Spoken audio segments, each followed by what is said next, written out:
What happens if you commit to 30 days of omega-3 fish oils, uncovering the impact on body and mind? What would happen if you began taking 30 days of omega-3 fish oils?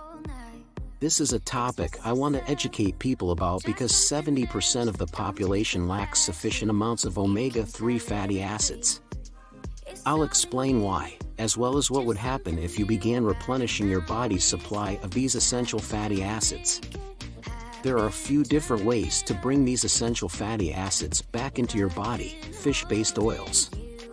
One reason I prefer fish oil over cod liver oil is that fish oil contains 2 extra nutrients that fish oil does not: vitamin D and vitamin A. You should not purchase fish oil solely on the basis of price, because you will essentially receive rancid fish oils that will do more harm than good. This is because fish oils are easily oxidized.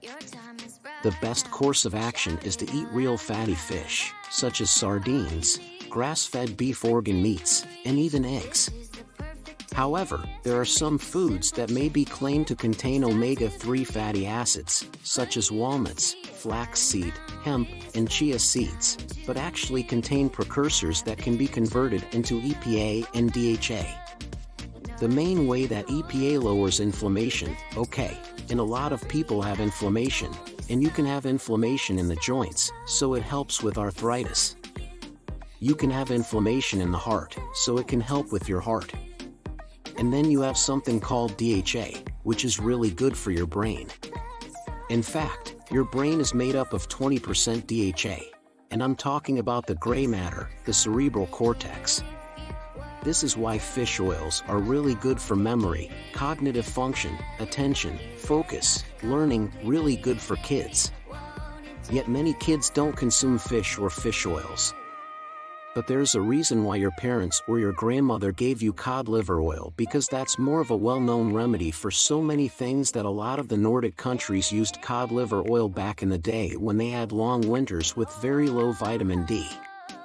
Because as we know, we don't get a lot of sun during the winter, and a lot of people become depressed during the winter and they might have a worsening of their arthritis.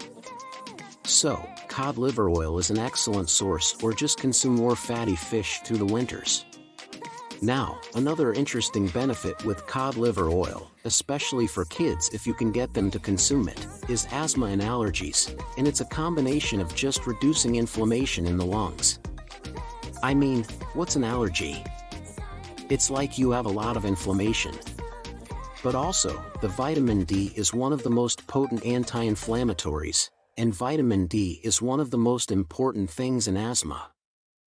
This is why if asthmatic kids get more sun, their asthma goes into remission. So normally, people take omega-3 fish oils for heart problems or brain issues, but they are good for other things too. So if you consume them on a regular basis, you may find one of the following symptoms disappear: dry eyes.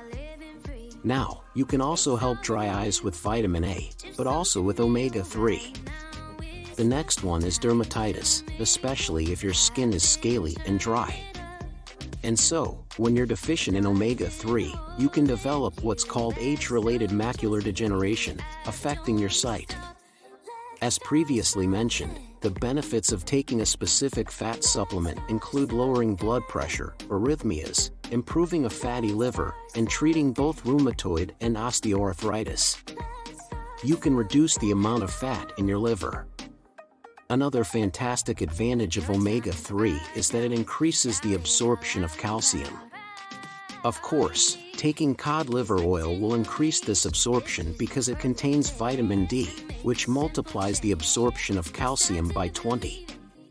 I notice when people are deficient in calcium, they can have leg cramps, but they also have a hard time going to sleep easily. They might be tired, but their head can't relax or go to sleep in menstrual cramps, probably a combination because of the anti-inflammatory effect, but also the vitamin D. Can help you absorb calcium and actually reduce cramping. Omega-3 fatty acids can also help you with insomnia and even decrease the risk of certain types of cancer. Now, one little problem that people have with fish oils is the burping, but they do have them in capsules without the actual oil. Okay, so you can get them in capsules. You won't burp with those. Sometimes people are allergic to fish oils or fish, or they might be vegan and don't want to consume the fish. Well, you can get supplements that come from algae, so that's another source because the way fish actually get their omega-3 is through consuming phytoplankton. And also, there's a simple test that you can do. Okay, just with one little blood spot. Okay, just take a little drop of blood, and you put it on this piece of paper, you send it in, and they can evaluate how much omega-3 is in your blood and give you the ratios of something else, which I want to touch on next, like omega-6 fatty acids. And I will put a link down below of a company that will do your test, and I have no kickbacks or affiliations with this company. Now, this next thing is very, very, very important. Take a look at this graph. We're looking at soy oil. Okay, we're looking at an omega-6 fatty acid.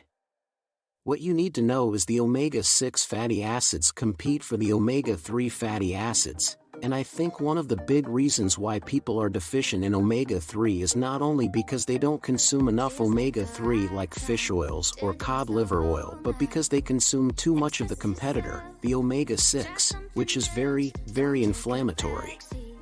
So that would be the soy oil, the corn oil, the canola oil, the cottonseed oil. The ideal ratio between omega-6 and omega-3 fatty acids is 1:1, but most people have ratios closer to 30:1, with a greater emphasis on omega-6 fatty acids. The test I mentioned will identify this and provide your ratios. One final thing regarding these omega-3 oils. Okay, so if you don't have a gallbladder, your bile is deficient, you have trouble absorbing these fats, or you may have some kind of inflammatory condition in your gut, you might want to start taking a supplement of purified bile salt to start increasing your absorption of these omega-3 fatty acids as well as the other vitamins needed for the fat cycle.